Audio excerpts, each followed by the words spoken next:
तो चलिए अब हम लोग देख लेते हैं क्वेश्चन नंबर 4 को, ठीक ना। क्वेश्चन नंबर 4 में भी क्या किया है, 6, 72 और 120 का क्या करना है, आपको एलसीएम और एचसीएफ निकालना है, ठीक ना। वो भी किससे निकालना है, अभाज्य गुणनखंड विधि से, ठीक ना। सबसे पहले लिखेंगे हल। 6 का अगर फैक्टर करते हैं तो 2 बार में जाएगा, यहाँ पर 3 बार में जाएगा। 72 का फैक्टर करते हैं 2 के टेबल से 6 3 बार में जाएगा, 36 बार में जाएगा। ये 18 बार में चल जाएगा। फिर आपको ये 9 बार में चल जाएगा। फिर आपको 3 बार में चल जाएगा, ठीक ना। 120 को कराते हैं, 120 आपको कितना बार में चल जाएगा, 60 बार में चल जाएगा। ये आपका 30 बार में चल जाएगा। ये आपको 15 बार में चल जाएगा। और ये 3 के टेबल से आपका 5 बार में चल जाएगा। तो यहाँ पर लिखेंगे अब अभाज्य गुणन खंड से एचसीएफ निकालना, ठीक ना। एलसीएम एचसीएफ निकालना है। तो यहाँ पर लिखेंगे 6 इक्वल टू 2 गुने 3, 2 गुने 3। और लिखेंगे 72 इक्वल टू 2 गुने 2 गुने 2 गुने 3 गुने 3, यहाँ पर है, ठीक ना। और 120 इक्वल टू लिखेंगे आपको 2 गुने 2 गुने 2 गुने 3 गुने 5। तो क्या निकालने के लिए कह रहा है, एलसीएम और एचसीएफ। तो यहाँ पर लिखेंगे एचसीएफ 6, 72 और 120। तो यहाँ पर देखिए कॉमन हो रहा है, यहाँ पर दो दो क्या है, कॉमन हो जा रहा है, ठीक ना। तो यहाँ पर 2 कॉमन हो जा रहा है, तो इसको 2 लिख देते हैं। उसके बाद और कोई कॉमन नहीं है, यहाँ पर 3 है। हाँ, यहाँ पर 3 भी कॉमन हो जा रहा है, ठीक ना। यहाँ पर भी 3 आपका कॉमन हो जा रहा है, ठीक ना। तो ये भी यहाँ पर क्या हो गया, कॉमन हो गया। तो यहाँ पर क्या लिख देंगे 3। तो जो जो कॉमन होगा उसके अलावा आप कोई कॉमन नहीं हो रहा है, ठीक ना। तीनों में देखना है, एचसीएफ में क्या करना है, तीनों में देखना है कॉमन, जो जो कॉमन हो रहा है। तो यहाँ पे इसका क्या हो जाएगा, एचसीएफ 6। उसके बाद क्या निकालना है, एलसीएम 6, 72 और 120 का, ठीक ना।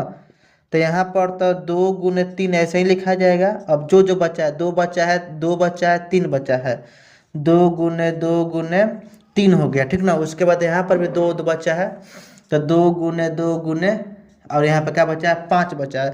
तो इसको आप लोग सॉल्व करेंगे तो कितना आ जाएगा, 360, ठीक ना।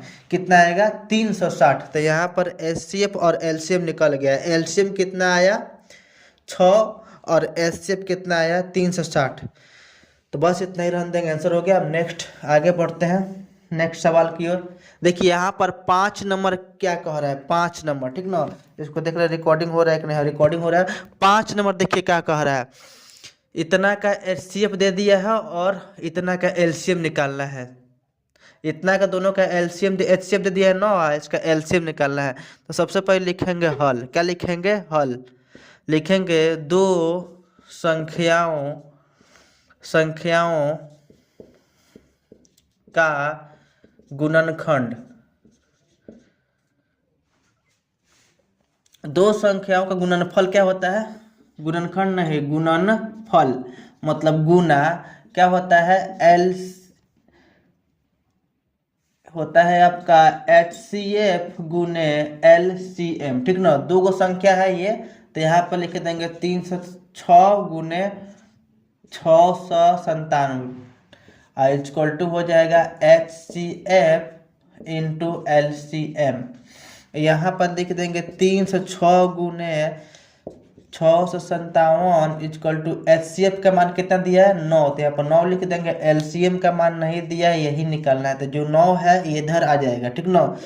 तो 360 गुने 557 बट्टा 9 इक्वल टू एलसीएम बचेगा, ठीक ना। तो ये आपको चल जाएगा 18, आपका 3 बार में चल जाएगा। यहाँ पर 4 बचेगा, 36 हो जाएगा आपका 4 बार में। तो यहाँ पर हो जाएगा 34 गुने 557, ठीक ना, इक्वल टू एलसीएम। इसको आप लोग इंटू करिएगा ना, तो यहाँ पर लिख देंगे चूंकि एलसीएम इक्वल टू 22,338। इसको हम मोबाइल पर कैलकुलेट करके रख लिए हैं, जो कि हमको याद है। आप लोग इसको मोबाइल पर अच्छी तरीके से कैलकुलेट कीजिएगा, इतना ही आंसर आएगा। तो बस आपको परीक्षा में ये दिया रहेगा, एचसीएफ दिया रहेगा तो एलसीएम निकल जाएगा, और एलसीएम दिया रहेगा तो एचसीएफ निकल जाएगा, ठीक ना। ये आपको परीक्षा में बस घुमा देगा, ठीक ना, बस आपको इसको याद रखना है।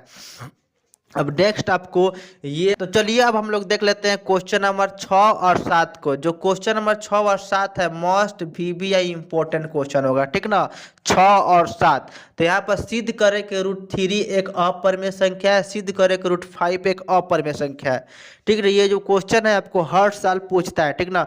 ये सारा अगर क्वेश्चन ना पूछे, ये भी क्वेश्चन अगर ना पूछे, लेकिन ये वाला क्वेश्चन आपको हर साल पूछता है, तो इसको आप लोग करके ही जाइएगा। यहाँ पर √3 √5, तो सबसे पहले √5 को हम सिद्ध कर देंगे, तब √3 को सीख जाइएगा, ठीक ना। तो सबसे पहले आप लोग √5 को हम सिद्ध कर देते हैं, उसके बाद √3 को आप लोग घर से सिद्ध करके आइएगा। तो सबसे पहले लिखेंगे हल। यहाँ पर लिखेंगे माना कि √5 एक परिमेय संख्या है। क्या है? परिमेय संख्या है। तो यहाँ पर P/Q के रूप में लिख सकते हैं। अगर √5 का है परिमेय संख्या, तो इसको हम लोग क्या कर सकते हैं? P/Q के रूप में लिख सकते हैं।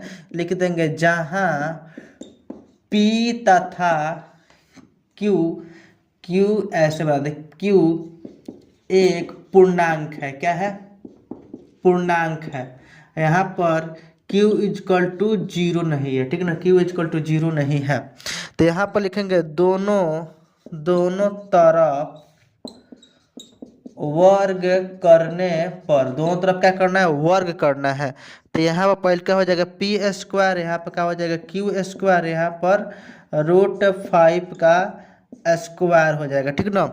तो यहाँ पर आप लिख सकते हैं P² Q² ऐसा ही हो जाएगा, और यहाँ पर स्क्वायर से रूट हट जाएगा तो क्या हो जाएगा? 5 हो जाएगा, ठीक ना। आप लोग याद रखिएगा।